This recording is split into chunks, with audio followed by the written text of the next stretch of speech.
Papież Paweł VI w dniu 13 listopada 1964 roku w sposób uroczysty, ale symboliczny, oddaje na rzecz ubogich tiarę, którą był koronowany. Decyzja ta miała swoje, być może nie do końca zamierzone, konsekwencje.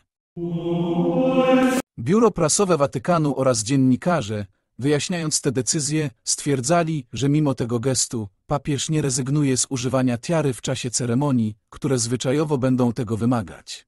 Zauważano jednak, że Paweł VI już wcześniej miał zapowiadać kardynałom, iż jego następca nie będzie koronowany, ale intronizowany na biskupa Rzymu.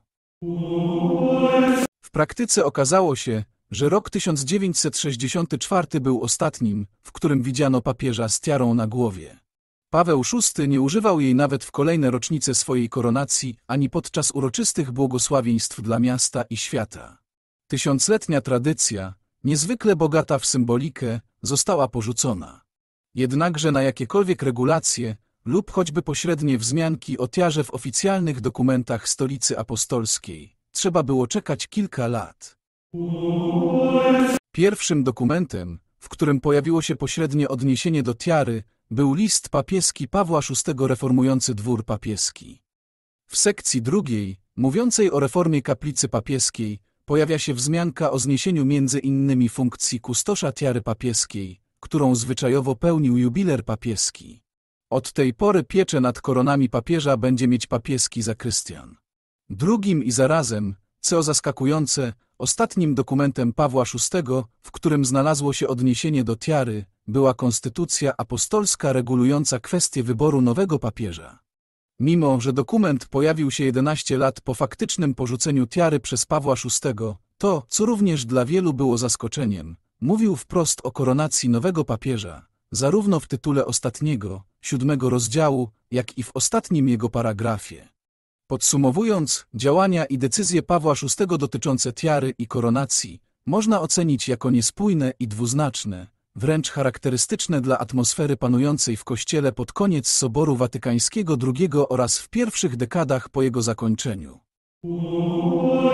Jeszcze w sierpniu 1978 roku wybrano nowego papieża, Jana Pawła I, który mimo 3 lata wcześniej wydanej konstytucji apostolskiej zdecydował, że nie będzie koronowany, a jedynie odprawi mszę świętą inaugurującą pontyfikat. Decyzja papieża nie została sformalizowana prawnie. Nie został wydany żaden dekret ani rozporządzenie. Jedynym publicznym dokumentem była oficjalna książeczka przygotowana z okazji mszy inaugurującej pontyfikat. Liturgia przewidywała zaledwie kilka, w dodatku zmodyfikowanych lub skróconych elementów dawnego ceremoniału koronacji papieża. Kluczowym znakiem wskazującym na posługę Piotrową było nałożenie paliusza na początku mszy świętej, którego dokonał kardynał protodiakon. Wyłącznie papież, z uwagi na swoją powszechną jurysdykcję, posiada przywilej używania paliusza na całym świecie. Z uwagi na przedwczesną śmierć i niezwykle krótki, bo miesięczny pontyfikat, Jan Paweł I nie podjął żadnych innych decyzji w tej sprawie. Już w październiku tego samego roku miała miejsce uroczysta inauguracja pontyfikatu kolejnego papieża, Jana Pawła II. Ponownie nie podjęto żadnych formalno-prawnych kroków w związku z koronacją, zaś liturgia inauguracji była identyczna, jak w przypadku Jana Pawła I. Tak więc głównym symbolem rozpoczęcia posługi Piotrowej przez nowego biskupa Rzymu było ponownie nałożenie paliusza przez kardynała protodiakona, po którym Ojciec Święty przyjął obediencję kardynałów. Jan Paweł II, w odróżnieniu od swojego poprzednika, odniósł się wprost do kwestii tiary i koronacji w homilii, którą wygłosił w czasie mszy świętej inaugurującej jego pontyfikat. Papież Wojtyła błędnie stwierdza, że po koronacji Paweł VI nie używał tiary. Były to okazje nieliczne, jak na przykład objęcie w posiadanie katedry biskupa Rzymu, Boże Narodzenie lub pierwsza rocznica koronacji. Paweł VI zaprzestał używania tiary dopiero po oddaniu własnej na rzecz ubogich w niespełna 1,5 roku po swojej koronacji. Zaraz potem Jan Paweł II stwierdza, że Paweł VI pozostawił swoim następcom swobodę odnośnie koronacji, podczas gdy zaledwie 3 lata przed swoją śmiercią podpisał konstytucję apostolską, która wprost mówiła o koronacji i nie przewidywała innego trybu postępowania. Konstytucja ta obowiązywała nie tylko w momencie, gdy wybierani byli Jan Paweł I i Jan Paweł II, ale i długo później. Następnie papież powiedział wprost, że on, jak i jego poprzednik, nie chcieli tiary, a więc o braku koronacji zdecydowali samodzielnie, bez brania pod uwagę aktualnego prawodawstwa lub bez jego zmiany. W końcu Jan Paweł II stwierdza, że to nie czas na powrót do dawnych ceremonii, a zwłaszcza do tiary, która zdaniem Wojtyły jest błędnie pojmowana jako symbol doczesnej władzy papieża. Ojciec Święty stara się tym jednym zdaniem usprawiedliwić działania swoje oraz swoich poprzedników. Usprawiedliwienie to może być traktowane jako niekompletne, ze względu na niekonsekwencje zarówno Pawła VI, jak i Jana Pawła I oraz Jana Pawła II, którzy w oficjalnych wersjach swojego herbu pozostawili tiarę. Na usankcjonowanie stanu faktycznego trzeba było czekać aż 18 lat. Dopiero w 1996 roku Jan Paweł II podpisał nową konstytucję apostolską regulującą kwestię wyboru nowego papieża. Dokument zachowuje podobieństwo układu do poprzedniej konstytucji, wprowadza jednak znaczące zmiany, w tym w rozdziale 7, który nie mówi o koronacji, ale o rozpoczęciu posługi Piotrowej oraz inauguracji pontyfikatu. Warto zwrócić uwagę na podobieństwo ostatnich paragrafów w obu konstytucjach. Wskazuje się na fakt, że w obu przypadkach użyta konstrukcja jest deskryptywna, a nie normatywna, co oznacza, że papież nie musi się czuć w obowiązku do nich odnosić. Zauważa się również, że określenia użyte w konstytucji polskiego papieża są na tyle szerokie, iż nie wykluczają możliwości koronowania. Podsumowując, można stwierdzić, że pontyfikaty Jana Pawła I i Jana Pawła II, poza ich dobrowolną rezygnacją z koronacji oraz zmianą oficjalnej nomenklatury, nie przyniosły ze sobą nowelizacji lub dyrektyw, które można by uznać za formalne zniesienie papieskiej koronacji lub zakaz używania tiary. Najistotniejsze zmiany przyniósł dopiero pontyfikat Benedykta XVI. Po pierwsze, papież ten zdecydował, że w jego herbie papieską tiarę zastąpi biskupia mitra.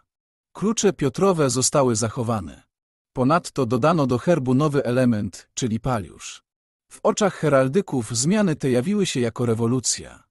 Watykan w oficjalnym komunikacie podkreślił, że zmiana ta ma wskazywać, iż papież otrzymuje pełnię swojej władzy w momencie akceptacji wyboru na biskupa Rzymu, a nie podczas koronacji lub inauguracji.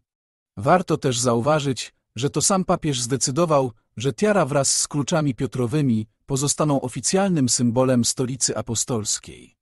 Inną znaczącą zmianę, na którą Benedykt XVI zgodził się jeszcze przed inauguracją pontyfikatu, przygotował ówczesny prefekt ceremonii papieskich, arcybiskup Piero Marini. Była to nowa księga liturgiczna zawierająca obrzędy rozpoczęcia pontyfikatu przez biskupa Rzymu. Księga zawiera zarówno szczegółowe przepisy ceremonialne, jak i porządek rytów z tekstami liturgicznymi. Najważniejszymi elementami było nałożenie paliusza oraz nałożenie pierścienia rybaka. Teksty modlitw i śpiewów zostały rozbudowane, zwiększono też ich ilość. Zmodyfikowano również obrzęd obediencji. Do sprawowanych rytów zaangażowano kardynała protodiakona, pierwszego kardynała prezbitera, który odmawiał modlitwę po nałożeniu paliusza, a także dziekana kolegium kardynalskiego oraz samego papieża, który dokonywał błogosławieństwa ewangeliarzem. Nowe obrzędy były bardziej rozbudowane i zarazem bardziej przemyślane. Otrzymały również status oficjalnych i obowiązujących rytów inauguracji pontyfikatu. 8 lat później, już po ogłoszeniu swojej rezygnacji, ale przed faktycznym ustąpieniem z urzędu, Benedykt XVI wprowadził kilka pomniejszych zmian do nowej księgi liturgicznej, które polegały na wyłączeniu rytów własnych związanych z inauguracją poza obrzędy mszy świętej.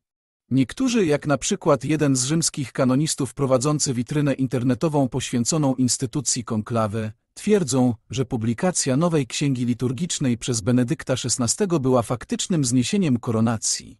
Można przypuszczać, że takie były też intencje prawodawcy, jednakże do tej pory nie istnieje żaden dokument ani żadna wypowiedź papieża lub Watykanu, które by mówiły wprost o zniesieniu lub zakazie koronacji, a tym bardziej tiary jako symbolu identyfikacyjnego stolicy apostolskiej. Można wspomnieć, że w czasie pontyfikatu Jana Pawła II pojawiały się interpretacje jego herbu z biskupią infułą. Podobnie, w trakcie pontyfikatu Benedykta XVI używano jego herbu z tiarą.